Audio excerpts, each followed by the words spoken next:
Hello there everybody and welcome back to Movie Squirm. Today I'm going to be reviewing the 2024 film Speak No Evil. And this is directed by James Watkins and stars James McAvoy, McKenna Grace, Scott McNairy and Aileen Franchosi. When a couple meet another couple at a holiday retreat, they are later invited to their countryside home for the weekend. However, things start to become very strange and ultimately sinister.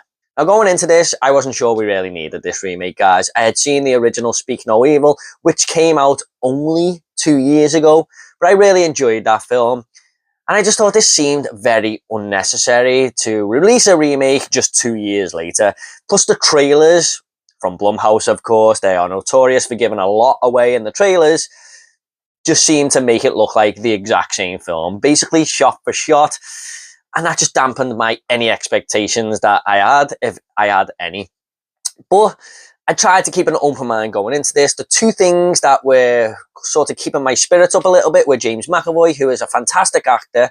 And I thought if he signed on, there might be something here. And James Watkins, who has made a movie called Eden Lake, which I hold in very high regard, was in the director's chair once again here. And when I watched the original movie, I just remember having a very uncomfortable viewing experience. I remember telling my mum, my wife and everyone to watch it because it's one of them movies that kind of sticks with you.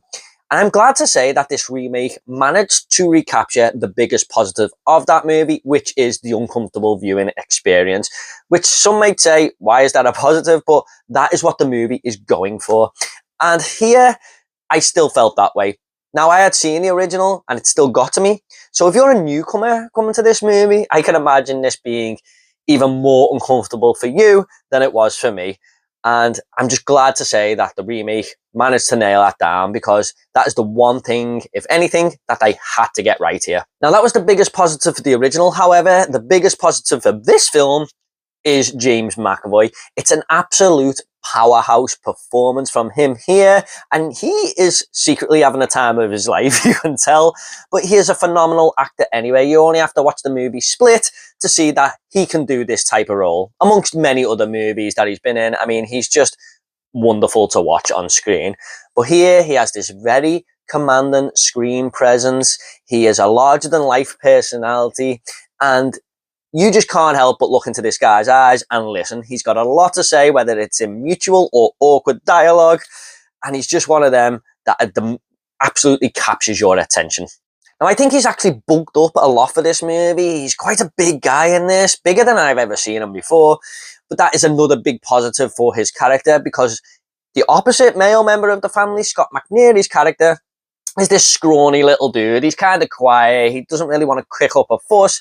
And that just helps James McAvoy's character even more. But both of them are great casting choices because the contrast is so far between and it just makes the movie work even more. And it leans into the other big positive of the movie where it's being uncomfortable because most of that comes from James McAvoy's character. You guys have been just a breath of fresh air. Oh, well, that is very sweet of you to say. You are sitting there watching this movie, constantly questioning what you would do in the situation of these characters who are visiting this awkward family. And most of the time, the answer is, get the fuck out of there. However, I will say that this one handles it a little bit better than the original. From minute one in the original, I was just like, quick, let's go. Let's get out of this house. Why are they still there? But here, you can sort of see why they do stay a little bit. I mean, if it was me, I would personally go, but you can see why. I mean, it's nothing too heavy-handed straight away. It's more of a tease and build-up, let's say. But I gotta say, there was also some moments here of comedic awkwardness, like dark comedy. And most of my audience were laughing their friggin' asses off at one or two moments here. And I couldn't help but do it myself, enjoying it, because it's just uncomfortable laughter. But I feel like that helps the movie a little bit more, giving it some light entertainment here and there. Now, I'm sorry to compare this to the original movie, guys, but it's kind of impossible to do this review without doing that. But I will say that I was happy to have all my fears qualmed because this movie does enough, just enough, to differentiate it from the original. And that was my biggest fear going in because I thought, what would be the point in making this film if it's exactly the same? One of the biggest differences here is the child characters. I thought they were played really well by the two cast members, the two young children. You know, child cast members are really good these days, not like the 80s and 90s where they were just really off-putting and sort of pissed you off throughout the movie. I think that is far and few between now. But they are a bit of an integral part to the story here and how it plays out. They have a much bigger role to play here than they did in the original film. And I really felt sorry for the kid who was part of McAvoy's family a lot more in this movie, because you get to learn a little bit more about what he's been through and stuff. And I really wanted him to get out of this situation and be saved, because there's a moment involving a Cotton Eye Joe song here where you can just tell that his life isn't very nice at all, and it's one of the best parts of the movie because there's a lot of tension building and stuff. But man, I just felt so bad for him. But I thought all the cast were really good here. But they mentioned the two male characters, but the two female characters were great as well. Aileen Franchosi done a great job as this soft-spoken, meek little woman who basically is the rock to James McAvoy's character, and she'll kind of do anything he says, but she's as weird as he is. And you can tell they've been together for so long because they just bounce off each other really well and got great chemistry on screen. But McKenna Grace's character, I thought, done a great job as well here, where she is the more dominant character of her family as the female, but James McAvoy is the more dominant male character in his family. So that was an interesting little switch up. And this is set in stone straight away, where you see this family on holiday, and Scott McNairy's character says to McKenna Grace, "Oh, fancy a beer?" And she goes, "Oh no, it's a little early, but you go ahead." And he goes, "Oh no, it's fine." He just doesn't want to cause any confrontation whatsoever. And she basically is the one speaking up when things get out of line and stuff. But there was a little backstory involving these two as well, which I thought was quite interesting. Now, one of the biggest differences with this film, guys, was the third act. I'm not going to get into it too much, but this was by far my favourite part of the entire film. It may seem a little generic to some, but it just cranks it up to 100 and doesn't stop. This is where it gets a little bit more brutal and twisted, and I was just all for it. I was having a great time. However, I do have a few problems with this movie, guys, and it is very familiar to the original for that first hour. There were times where I was thinking, is this going to be shot for shot, kind of like The Omen or Psycho remake? It was that much of a mirror copy or homework style movie. I really was fearing the worst. There is some moments that basically could have been changed a little bit, I feel. For example, there is a moment where in the original film, we have the visiting female family member say that she's a vegetarian while they're on holiday. And when they go to the home, the male character of the family who owns the home says, "We saved you the best bit of this hog roast." And she's too scared to say that she's a vegetarian, so she eats it, so she doesn't want to be rude.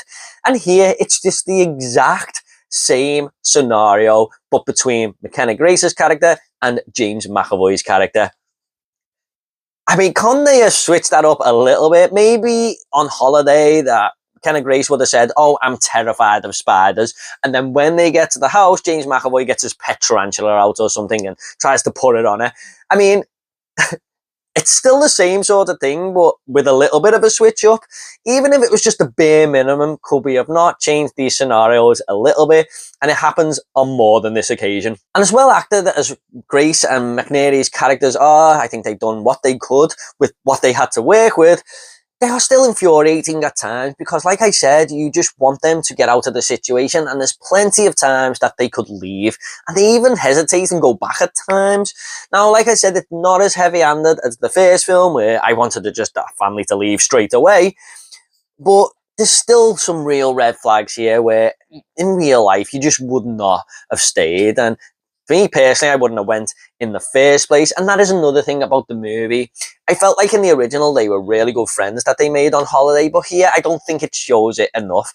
Maybe just 1 or 2 minutes of these 4 characters interacting on holiday would have made me believe it a little bit more. But when they decided to go, I was like, oh, really? They didn't seem that close on holiday. So maybe just 1 or 2 minutes, like I said, of screen time could have perpetuated that and their friendship a little bit further. And whilst I said there was some backstory here that was interesting between the two characters, it doesn't really flush it out. It feels like a little bit of filler that was just thrown in the middle of the movie, and that really stops any character arcs or family arc going there. I was just kind of waiting for that to play out, but yeah, it kind of just sort of forgets it. So I wish the writing would have been a little bit better in that department, because I really was wondering if they were going to delve deep into that and sort of explore it a little bit more, but no, not really, just apart from one scene. However, guys, I had a better time with this movie than I expected. It might go down as one of the biggest surprises for me, because I expected hardly anything, and I really got a kick out of it. And after the movie finished, I did actually realise why Blumhouse had remade this film.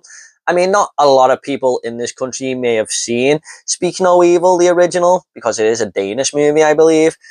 So they've seen a good story, which it is, took it and thought, it's just a bunch of characters in a house. How much budget would that really cost to make? And I believe this was only $15 million budget, which is nothing compared to some movies that get made today. I mean, Indiana Jones was 300 million. So that says everything. And I can see why Blumhouse have done it. They've advertised the shit out of this.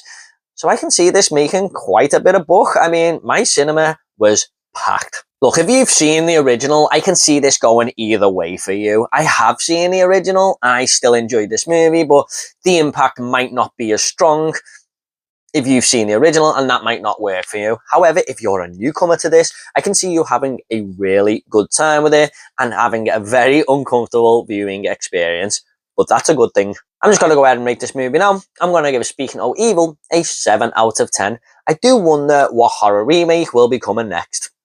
Okay, guys, at the end of these reviews, I always like to leave a little fun fact. Now, a fun fact for Speak No Evil is that James McAvoy stated that he didn't watch the original Speak No Evil on purpose, so it wouldn't influence his decision on how to play the character in this movie. And when the movie wrapped, he went and watched that 24 hours later and said he was very impressed. I can see where he's coming from there, because I don't really watch reviews of movies that I'm about to do, because I don't want to take any influence either. I kind of just want to put my own thoughts out there. So yeah, I think that was a good decision by him. And wow, what a performance it was. Okay, guys, hope you all enjoyed this review. If you want more 2024 horror movie reviews, they will be in the link down below. What did you think of Speak No Evil? Do you prefer this over the original? Are you a newcomer to this? Please do let me know in the comments down below, and I'll get back to you all, I promise. Thanks so much, guys. If horror is your sort of thing, please give this video a like and subscribe to this channel. It will really help me out. Thanks so much. You take care, and I'll see you on the next video.